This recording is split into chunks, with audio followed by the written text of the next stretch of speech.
Hello friends, ಇವತ್ತಿನ ಸಂಚಿಕೆಯಲ್ಲಿ ಏನಾಯಿತು ಅಂತ ನೋಡ್ಕೊಂಡು ಬರೋಣ ಬನ್ನಿ. ಭಾರ್ಗವಿ ಜೆ.ಪಿ ಆಫೀಸ್ ರೂಮಲ್ಲಿ ಕಸ ಗುಡಿಸ್ತಾ ಈ ಗಾಯತ್ರಿ ದೇವಿಯವರು ಹಿಂದೆ ಮಾವನ ಜೀವನದಲ್ಲಿ ಇದ್ದರು ಅನ್ನೋದು ಮಾತ್ರ ಗೊತ್ತಾಗಿದೆ. ಇವರಿಗೆ ಏನಾಗಿದೆ ಒಂದು ಗೊತ್ತಾಗ್ತಿಲ್ಲ. ಇವರನ್ನು ಎಲ್ಲಿ ಅಂತ ಹುಡುಕೋದು, ಮಾವ ಯಾರಿಗೂ ಹೇಳಿಲ್ಲ ಅಂದರೆ ಅದರಲ್ಲಿ ಏನೋ ಗುಟ್ಟಿದೆ ಅಂತಲೇ ಅರ್ಥ ಅಂತ ಅಲ್ಲೆಲ್ಲ ಹುಡುಕ್ತಾಳೆ ಭಾರ್ಗವಿ. ಆಗ ಅವಳಿಗೆ ಅಲ್ಲಿ ಒಂದು ಪ್ಯಾಕೆಟ್ ಒಳಗಡೆ ದುಡ್ಡು ಸಿಗುತ್ತೆ. ಆಮೇಲೆ ಒಂದು ಉಂಗ್ರನೂ ಸಿಗುತ್ತೆ. ಅಂದರೆ ಈ ಉಂಗ್ರ ಗಾಯತ್ರಿ ದೇವಿದ.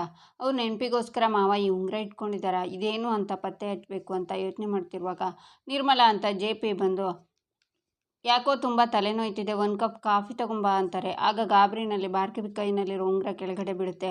ಆಗ ಭಾರ್ಗವಿ ಬೇಗ ಬೇಗ ಕಸ ಗುಡಿಸ್ತಿರ್ತಾಳೆ. ಜೆ.ಪಿ ಬಂದು ಭಾರ್ಗವಿನ ನೋಡಿ, ವಾವ್, ಸರಿಯಾದ ಕೆಲಸನೇ ಆಯ್ಕೆ ಮಾಡ್ಕೊಂಡಿದ್ಯಾ. ಆ್ಯಕ್ಚುಲಿ ಹೇಳಬೇಕು ಅಂದರೆ ಲಾಯರ್ ಆಗೋಕ್ಕಿಂತ ಇದೇ ಬೆಟರ್. ಗೆಲುವು ಅನ್ನೋದನ್ನು ತಲೆಗೆ ತಗೋಬಾರ್ದು ಅಂತಾರಲ್ಲ, ಇದಕ್ಕೆ ಭಾರ್ಗವಿ ನೋಡು ಹಣೆ ಬರಹ ಅನ್ನೋದು ಹೇಗೆಲ್ಲ ಇರುತ್ತೆ ಅಂತ. ಅದೃಷ್ಟ ನೋಡು ಹೇಗೆ ಬದಲಾಗೋಯ್ತು. ನಿನ್ನೆ ತನಕ ಡಾಕ್ಯುಮೆಂಟ್ಸ್ ಇಟ್ಕೊಂಡು ಓಡಾಡ್ತಿದ್ದಿದ್ದು ಕೈನಲ್ಲಿ ಇವತ್ತು ಪೊರ್ಕೆ ಅಂತಾರೆ ಜೆ.ಪಿ. ಯಾವ ಕೆಲಸನೂ ಹೆಚ್ಚು ಕಮ್ಮಿ ಅಂತ ಇಲ್ಲ ಮಾವ. ಇಷ್ಟು ದಿನ ಸಮಾಜನ ಶುದ್ಧ ಮಾಡೋ ಕೆಲಸ ಮಾಡ್ತಿದ್ದೆ, ಆದರೆ ಈಗ ಮನೆ ಶುದ್ಧ ಮಾಡ್ತಿದ್ದೀನಿ, ಅಷ್ಟೇ ವ್ಯತ್ಯಾಸ ಅಂತಾಳೆ ಭಾರ್ಗವಿ.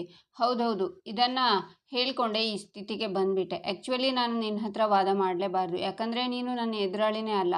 ಆದರೂ ನಿನ್ನನ್ನು ನೋಡಿದರೆ ತುಂಬ ಅನಿಸುತ್ತೆ ಭಾರ್ಗವಿ. ನಿನ್ನ ತಂದೆನ ಕಳ್ಕೊಂಡು ದುಃಖದಲ್ಲಿದೆಯಾ. ಅಲ್ಲ, ಅರ್ಜುನ್ ಹೇಳ್ದ ನಾನು ರವೀಂದ್ರ ಭಟ್ಕಳ ಕೇಸನ್ನು ಹ್ಯಾಂಡ್ಲ್ ಮಾಡ್ತೀನಿ ಅಂತ. ನಾನೇ ಹೇಳಿದೆ ನೀನಿನ್ನೂ ಚಿಕ್ಕವನು, ನಿನಗೆ ಅವೆಲ್ಲ ಆಗಲ್ಲ ಅಂತ. ಬೇಕಾದರೆ ನಾನೇ ಹ್ಯಾಂಡ್ಲ್ ಮಾಡಲಾ ಕೇಸನ್ನು. ಭಾರ್ಗವಿ, ನನ್ನ ಲೈಫಲ್ಲಿ ನನಗೊಂದು ಪಾಸಿಟಿವ್ ಸ್ಟ್ರೈಟ್ ಏನು ಗೊತ್ತಾ, ನಾನು ಯಾವಾಗಲೂ ಕಲಿತಾನೇ ಇರ್ತೀನಿ. ನನ್ನ ಜೂನಿಯರ್ ಭಾರ್ಗವಿ LLB ಒಂದು ಕೇಸ್ ತೊಗೋಬೇಕಾದ್ರೆ ಕೆಲವು ಟರ್ಮ್ಸ್ ಆ್ಯಂಡ್ ಕಂಡೀಷನ್ ನೋಡಿಯೇ ಕೇಸ್ ತೊಗೊಳ್ಳೋದು, ಅದು ನನಗೆ ಇಷ್ಟ ಇಲ್ಲ. ಈಗ ಅದನ್ನು ಅಳವಡಿಸ್ಕೊತಿದ್ದೀನಿ. ಏನು ಅಂತ ಹೇಳ, ನೀನೇ ಹೇಳ್ತಿದ್ಯಲ್ವ, ಯಾವುದಾದ್ರೂ ಒಂದು ಕೇಸ್ ತೊಗೋಬೇಕಾದ್ರೆ ಸತ್ಯ ನ್ಯಾಯ ನನ್ನ ಕಕ್ಷಿದಾರನ ಪರವಾಗಿದ್ದರೆ ಮಾತ್ರ ನಾನು ಕೇಸ್ ತೊಗೊಳ್ಳೋದು ಅಂತ.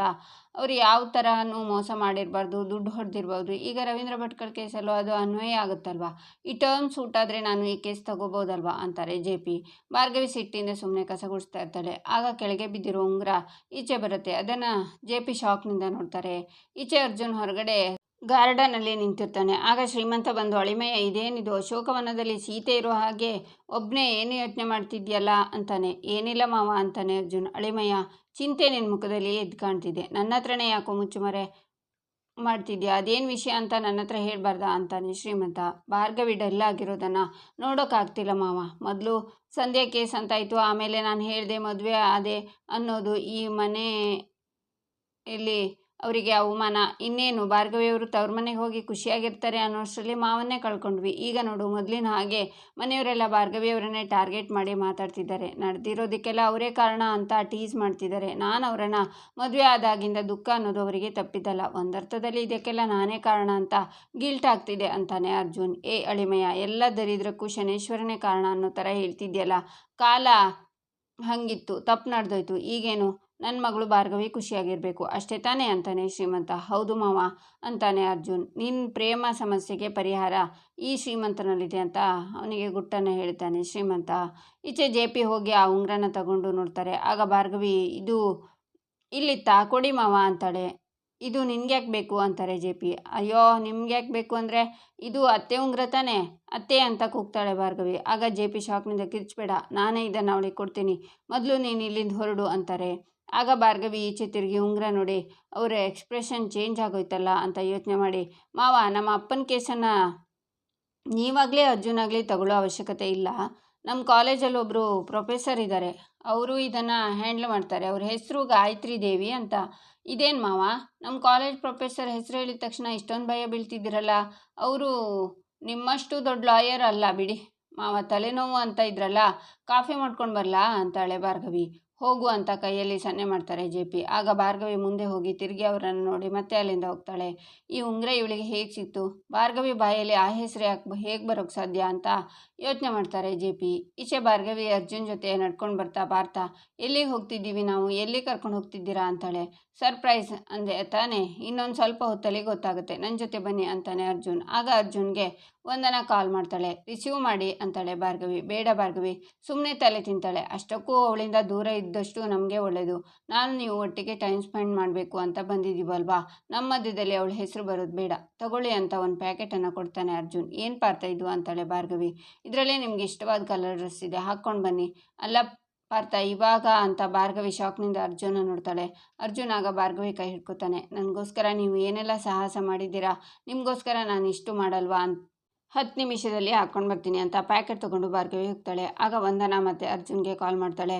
ಪಾರ್ಥ ನೀವು ಎಲ್ಲಿದ್ದೀರಾ ಅಂತ ಭಾರ್ಗವಿ ಬಂದು ಆಚೆ ಈಚೆ ನೋಡ್ತಾಳೆ. ಲೈಟ್ ಆನ್ ಆಗುತ್ತೆ. ಹ್ಯಾಪಿ ವ್ಯಾಲೆಂಟೈನ್ಸ್ ಡೇ ಅಂತ ಇರುತ್ತೆ. ಡೆಕೋರೇಷನ್ ತುಂಬ ಚೆನ್ನಾಗಿರುತ್ತೆ. ಆಗ ಅರ್ಜುನ್ ಕೂಡ ರೆಡಿಯಾಗಿ ಭಾರ್ಗವಿ ಎದುರುಗಡೆ ನಡ್ಕೊಂಡು ಅವಳ ಹತ್ರ ಬರ್ತಾನೆ. ತುಂಬ ಮುದ್ದಾಗಿ ಕಾಣ್ತಿದ್ದೀರಾ ಅಂತಾನೆ ಅರ್ಜುನ್. ಪಾರ್ಥ ಏನಿದೆಲ್ಲ ಅಂತಾಳೆ ಭಾರ್ಗವಿ. ಹಿಶ್ ಅಂತ ಕೈನ ಮುಂದೆ ಮಾಡ್ತಾನೆ ಅರ್ಜುನ್. ಆಗ ಭಾರ್ಗವಿ ಅವನ ಕೈ ಮೇಲೆ ಕೈ ಇಡ್ತಾಳೆ. ಇಬ್ಬರು ಕೂತ್ಕೋತಾರೆ. ನಂತರ ಕ್ಯಾಂಡ್ಲ್ ಹಚ್ಚಿ ಖಾಲಿಯಾಗಿದ್ದು ನನ್ನ ಲೈಫ್ಗೆ ನೀವು ಬಂದು ಬೆಳಕು ನೀಡಿದ್ರಿ. ನಿಮ್ಮ ನಗು, ನಿಮ್ಮ ಗುಣ, ನಿಮ್ಮ ಹಠ, ಮೂಗಿನ ತುದಿಲಿರೋ ಕೋಪ, ಪ್ರತಿಯೊಂದು ನನಗೆ ಇಷ್ಟಪಟ್ಟು ಪ್ರೀತಿಸಿದ್ದೀನಿ ಭಾರ್ಗವಿ. ಫಸ್ಟಲ್ಲಿ ನಿಮ್ಮ ಹತ್ರ ಪ್ರೀತಿ ಕೇಳೋಕ್ಕೆ ಭಯಪಟ್ಟೆ. ಕೋರ್ಟ್ ಹತ್ರ ಕೋಪ ಮಾಡಿಕೊಂಡು ನೀವು ಹೊರಟೋಗಿದ್ರಿ. ಆಮೇಲೆ ಏನೋ ನಮ್ಮ ಮದುವೆ ಆಗೋಯ್ತು. ನಿಮ್ಮ ಸ್ಪೆಷಲ್ ಅನಿಸೋ ಹಾಗೆ ಲವ್ ಲೆಟರ್ ಬರೀಬೇಕು, ನೀವು ಅಡುಗೆ ಮಾಡುವಾಗ ನಿಮಗೆ ಹೆಲ್ಪ್ ಮಾಡಬೇಕು, ಹಾಗೆ ನಾವಿಬ್ಬರು ಒಟ್ಟಿಗೆ ಕೂತು ಗುಸುಗುಸು ಪಿಸು ಅಂತ ಗಂಟೆಗಟ್ಟಲೆ ಮಾತಾಡಬೇಕು. ನಾನು ಕದ್ದು ಮುಚ್ಚಿ ಕಣ್ಣು ಹೊಡೆಯುವಾಗ ನೀವು ನಾಚ್ಕೋಬೇಕು, ನಿಮ್ಮ ಜೊತೆ ಡ್ಯೂಯೆಟ್ ಹಾಡಬೇಕು, ಡ್ಯಾನ್ಸ್ ಮಾಡಬೇಕು, ಮೂವಿ ಕರ್ಕೊಂಡು ಹೋಗಬೇಕು. ಹೀಗೆ ಅದೆಷ್ಟು ಕನಸನ್ನು ನಾನು ಕಂಡುಕೊಂಡಿದ್ದೆ. ಜೊತೆಗೆ ನಿಮ್ಮ ಮನಸ್ಸಲ್ಲಿ ನನ್ನ ಹುಡುಗ ಹೀಗಿರಬೇಕು, ಮದುವೆ ಆದಮೇಲೆ ಹೀಗಿರಬೇಕು ಅಂತ ಕೆಲವೊಂದು ಕನಸನ್ನು ಕಟ್ಕೊಂಡಿರ್ತೀರ. ಅದನ್ನೆಲ್ಲ ಫುಲ್ಫಿಲ್ ಮಾಡಬೇಕು ಅಂತ ಆಸೆ ಇದೆ ಕಣ್ರಿ. ಆದರೆ ಏನು ಮಾಡಲಿ, ನೀವು ಮದುವೆಯಾಗಿ ಬಂದಾಗಿಂದ ನಿಮ್ಮ ಮುಖದಲ್ಲಿ ನಗು ಕಾಣಿಸ್ಕೋಬೇಕಿತ್ತು. ನಮಗೆ ಗೊತ್ತಿಲ್ಲದೆ ಏನೇನೋ ನಡೆದೋಯ್ತು. ಆದರೆ ಇದೆಲ್ಲದಕ್ಕೂ ಕೊನೆ ಅಂತ ಇರುತ್ತಲ್ವ ಭಾರ್ಗವಿ. ಇನ್ನು ಮುಂದೆ ಇದನ್ನೆಲ್ಲ ಮರೆತು ನಾವು ಕನಸು ಕಂಡ ಹಾಗೆ ಜೀವನ ಮಾಡಬೇಕು. ಇವತ್ತು ಅದೇ ಪ್ರಯತ್ನದಲ್ಲಿ ಒಂದು ಪುಟ್ಟ ಹೆಜ್ಜೆ ಇಟ್ಟಿದ್ದೀನಿ. ಸರ್ಪ್ರೈಸ್ ಇಷ್ಟ ಆಯ್ತಾ ಅಂತಾನೆ ಅರ್ಜುನ್. ತುಂಬಾ ಇಷ್ಟ ಆಯಿತು. ಆದರೆ ಮನೆ ಪರಿಸ್ಥಿತಿ ಬಗ್ಗೆ ನಮಗೆ ಗೊತ್ತಲ್ವಾ ಪಾರ್ಥ. ಈ ಕಷ್ಟ ನೋವುಗಳ ಬಗ್ಗೆ ಇದೆಲ್ಲ ಬೇಕಿತ್ತಾ ಅಂತಾಳೆ ಭಾರ್ಗವಿ.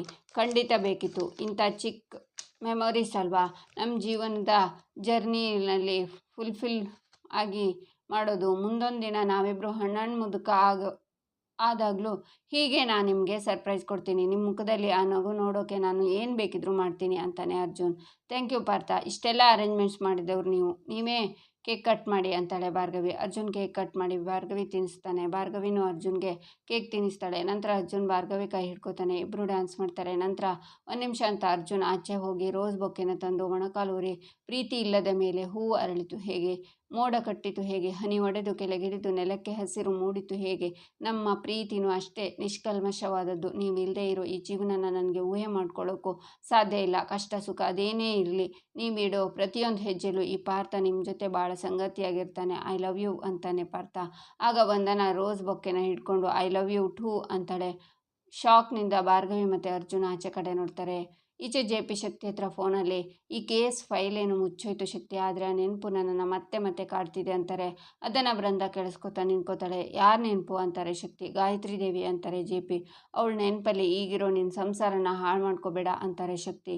ಈಗ ಗಾಯತ್ರಿ ಇಲ್ಲ ನಿಜ, ಆದರೆ ಅವಾಗವಾಗ ನೆನಪಾಗಿ ತುಂಬ ಹಿಂಸೆ ಆಗುತ್ತೆ ಶಕ್ತಿ ಅಂತಾರೆ ಜೆ.ಪಿ. ಅವಳ ಹೆಸರನ್ನು ಪದೇ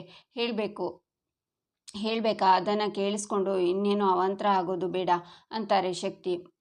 ಮಾವ ನನ್ನ ಕೈ ಹಿಡಿತದಲ್ಲಿರಬೇಕು ಅಂದರೆ ಆ ಗಾಯತ್ರಿ ದೇವಿನ ತಂದು ನಿಲ್ಲಿಸಬೇಕು ಅಂತಾಳೆ ಬೃಂದ. ಇಲ್ಲಿಗೆ ಈ ಸಂಚಿಕೆ ಮುಕ್ತಾಯವಾಗುತ್ತೆ. ಮುಂದಿನ ಸಂಚಿಕೆಗಾಗಿ ನಮ್ಮ ಚಾನಲನ್ನು ನೋಡಿ, ಸಬ್ಸ್ಕ್ರೈಬ್ ಮಾಡಿ, ಲೈಕ್ ಮಾಡಿ, ಸಪೋರ್ಟ್ ಮಾಡೋದನ್ನು ಮರಿಬೇಡಿ.